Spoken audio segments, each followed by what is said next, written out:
제가 정한 본문의 말씀은 룻기 1장 3절에서 5절까지 말씀입니다. 나오미의 남편 엘리멜렉이 죽고 나오미와 그의 두 아들이 남았으며 그들은 모압 여자 중에서 그들의 아내를 맞이하였는데 하나의 이름은 오르바요 하나의 이름은 룻이더라. 그들이 거기에 거주한 지 10년쯤에 말론과 기럨 두 사람이 다 죽고 그 여인은 두 아들과 남편의 뒤에 남았더라. 아멘. 미국의 유명한 기독교 철학자인 니콜라스 월터스 코프라는 분이 있습니다. 어느 날 25살이 된 사랑하는 아들이 오스트리아에서 등산을 하다 실족해 죽었습니다. 슬픔의 시간을 보내던 이분이 나중에 책을 쓰게 되었는데 제목이 나는 사랑하는 사람을 잃었습니다. 이 책이 굉장히 유명합니다. 이 책에서 저자는 말합니다. 대단히 잘못된 일이다. 자식이 부모보다 먼저 죽는다는 것은 말도 안 되는 일이다. 어떻게 내가 내 아들을, 내 미래를, 내 다음 세대 중 하나를 묻을 수 있단 말인가? 그가 나를 묻었어야 하지 않겠는가? 그 따스한 6월에 나는 내 자신을 묻었다. 소리가 나는 줄에 매달아 뜨겁고 메마른 구덩이 속에 인부들이 내려놓은 것은 바로 나였다. 우리가 들어올릴 수도 없는 무거운 관 뚜껑 속에 갇힌 것은 바로 나였다. 우리가 삽으로 흙을 파서 푼 것은 바로 나였다. 시편을 읽어주는 남기고 떠나온 것은 바로 나였다. 그리고 그때의 경험을 통해 또 말합니다. 고통 가운데 있는 사람에게 무슨 말을 할까? 어떤 이들은 지혜의 말을 하는 은사를 받았다. 그런 사람들에게 깊은 감사를 전할 뿐이다. 하지만 모든 이들이 같은 은사를 받은 것은 아니다. 어떤 이들의 입에서는 어색하고 엉뚱한 말들이 튀어나왔다. 할 말을 찾지 못했다면 그냥 이렇게 말해도 좋다. 무슨 말을 해야 할지 모르겠네. 단지 우리가 자네의 슬픔에 함께 동참하고 있다는 사실만 알아주게나. 또 말합니다. 또는 말 없는 포옹도 좋다. 아무리 지혜로운 말이라고 해도 어차피 고통을 덜어줄 수는 없다. 존재하는 다른 모든 것들 가운데 최고는 사랑이다. 사랑을 표현하라. 사랑이 없는 가운데 자신의 죽음을 맞이하는 것처럼 소름 끼치게 잔인한 일이 또 있을까? 이처럼 사랑하는 사람을 잃는다는 것은 정말 이루 말할 수 없는 슬픔입니다. 그것도 자식이 부모를 잃은 것도 아닌. 부모가 자식을 잃었을 때의 감정은 감히 상상조차 할 수 없습니다. 그렇기에 우리는 누군가 소중한 사람을, 그것도 가족을 잃었다면 우리는 그가 무엇을 잘못해서 죽었는지 이러한 분석을 하지 않습니다. 살아생전 그의 잘못을 판단하고 심판하지 않습니다. 단지 그를 위로하고 함께 애통해야 합니다. 하지만 우리는 룻기를 읽을 때 자식을 잃은 부모를 심판하고 판단합니다. 저는 그렇기 때문에 이번 설교의 본문을 룻기로 정했습니다. 대부분의 사람들은 룻기를 읽으면서 혹은 룻기에 대한 설교를 들으면서 나오미의 남편 엘리멜렉과 그의 아들들이 약속의 땅을 벗어나서 이방 여인들과 결혼했기에 심판을 받아 죽었다고 생각하거나 그렇다고 듣게 됩니다. 그들을 위로하고 안타까워하는 마음을 가지는 것이 아니라 그들의 잘잘못을 판단하고 심판하려 합니다. 저는 이것을 아이러니하다 판단했습니다. 우리는 왜 나오미의 가족들을 심판받았다고 생각할까요? 그리고 심판받았다면 그들의 죄는 무엇일까요? 룻기에서 나타난 일들 중 그들에게 죄라고 할 만한 것을 굳이 찾아본다면 흉년이 들어 모압 땅으로 향한 것이 있습니다. 그렇다면 과연 흉년을 피해 모압 땅으로 피하는 것이 잘못된 것일까요? 그렇다면 아브라함, 이삭, 야곱과 그의 가족들 모두 다 죄인들이어야 할 것입니다.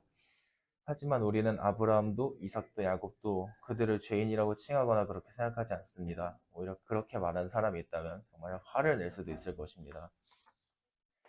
그렇다면 또 다시 한번 죄가 될 만한 것을 찾아봅시다. 아들들 이방 여인들과 결혼한 것, 이것 또한 죄라고 할 수 없습니다. 성경에는 이방 여인들과 결혼한 사람들이 정말 많이 있습니다. 그 중에서도 가장 대표적인 인물로는 모세가 있을 것입니다. 모세는 구스 여인을 취하였습니다. 하지만 심판을 받은 것은 모세가 아닌 그러한 모세를 욕했던 마리암과 아론이 심판을 받아 나병에 걸렸습니다.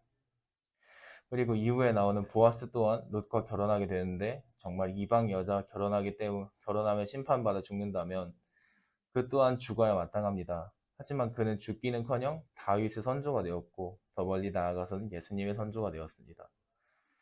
그렇다면 그들의 죽음이 의미하는 것은 무엇일까요? 그 답은 그냥 죽음입니다. 하나님께서 뜻이 있으셔서 그들을 부르셨다는 것입니다.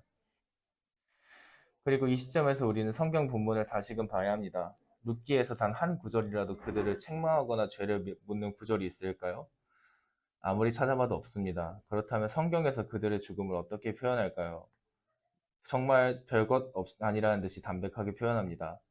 나오미의 남편 엘리멜렉이 죽고 나오미와 그의 두 아들이 남았으며 그들은 모압 여자 중에서 그들의 아내를 맞이하였는데 하나의 이름은 오르마요 하나의 이름은 루시더라. 그들이 거기에 거주한 지 10년쯤에 말론과 기련 두 사람이 다 죽고 그 여인은 두 아들과 남편 뒤에 남았더라. 마치 이들의 죽음은 별 사건이 아닌 것처럼 지나가고 실제로도 룻기에서의 핵심은 저들의 죽음이 아니며 저들의 죄에 대한 심판은 더더욱 아닙니다. 그렇다면 이제 진짜 룻기에 대해 본질에 대해 알아봅시다. 룻기에서의 핵심은 다름 아닌 순종과 섬김에 대한 메시지입니다. 룻은 자신의 남편을 떠나보낸 후에도 자신의 고향으로 돌아가겠다는 시어머니를 따라 나섭니다. 사실 말이 좋아 시어머니지 요즘 시대의 관점으로 본다면 남편이 죽은 시점에서 피 한 방울 섞이지 않은 가족이라 하기도 애매한 위치입니다. 그런데 그런 사람이 자신의 고향으로 다시금 돌아가겠다 하고 심지어 따라오라고 한 것도 아닌 너희의 어머니에게로 돌아가라고 하였음에도 불구하고 자신의 시어머니를 섬기기 위해 끝까지 따라가는 모습을 보입니다. 그렇게 도착한 베들레헴에서 풍족하게 지냈을까요? 아닙니다. 이미 연로한 시어머니와 그 시대 기준으로 한낱 과부에 불과한 그녀가 할 수 있는 일은 얼마 없었습니다. 그저 추수하는 밭채가 추수하다 떨어진 나달들을 죽게 해달라는 반쯤은 동량이랑 다를 바가 없는 일을 하게 된 것입니다. 그럼에도 룻은 그 일을 묵묵히 해나갑니다. 그리고 그렇게 열심히 살아간 끝에 우리 모두가 알다시피 하나님께서 보답을 해주십니다. 그녀는 다시금 보아스라는 남자와 결혼을 하게 되고 다윗의 선조이자 더 나아가 예수님의 선조가 됩니다. 즉 룻기의 내용을 요약해 보자면 아들들과 남편들을 잃는 아픔과 시련 속에서도 하나님을 향한 믿음을 잃지 않고 자신이 해야 할 일을 묵묵히 수행하며 섬긴 끝에 하나님께서 계획하신 일, 즉 다윗의 선조이자 예수의 선조가 되게 하신 일을 이루어냈다는 것입니다. 이제 우리는 저 셋의 죽음에서 어떠한 의미를 찾으려 해서는 안 될 것입니다. 꼭 의미를 찾아야 한다면 저들의 죽음은 심판을 받은 것이 아닌 하나님의 계획을 이루기 위해 하나님께서 불러가신 것이라 생각해야 할 것입니다. 더 이상 자신의 아들들과 남편들을 자기 손으로 묻어야 했던 불쌍한 사람들에게 책망한 일은 없어야 할 것입니다. 이것을 우리의 삶에 적용해 보면 어떨까요? 우리도 때때로 비슷한 실수를 할 때가 있습니다. 하나님께서 그리시는 더 큰 그림은 보지 못한 채 그저 우리 앞에 놓인 하나님의 크신 계획이란 크나큰 집 안에 쌓여져 있는 벽돌 하나를 보며 의미를 찾거나 심지어 자신만의 의미를 부여하기도 합니다. 그리고 그 과정에서 내 이웃을 내 몸과 같이 사랑하라는 하나님의 말씀을 망각한 채 슬픔과 비탄에 빠져있는 이웃을 보며 심판을 받았다고 생각하기도 합니다. 물론 벽돌 하나하나도 중요합니다. 하지만 벽돌은 벽돌일 뿐 그 이상의 가치를 둬선 안 될 것입니다. 누군가에게 슬퍼할 일이 생겼다면 같이 슬퍼하며 위로해주고 누군가 혹은 공동체에 환난이 닥쳤다면 그것을 해결하기 위해 노력해야 할 것입니다. 그렇게 벽돌 하나하나를 잘 쌓아간다면 우리는 결국 하나님의 크신 계획을 보고 놀라워할 수 있는 순간이 올 것이라 저는 믿습니다. 아멘.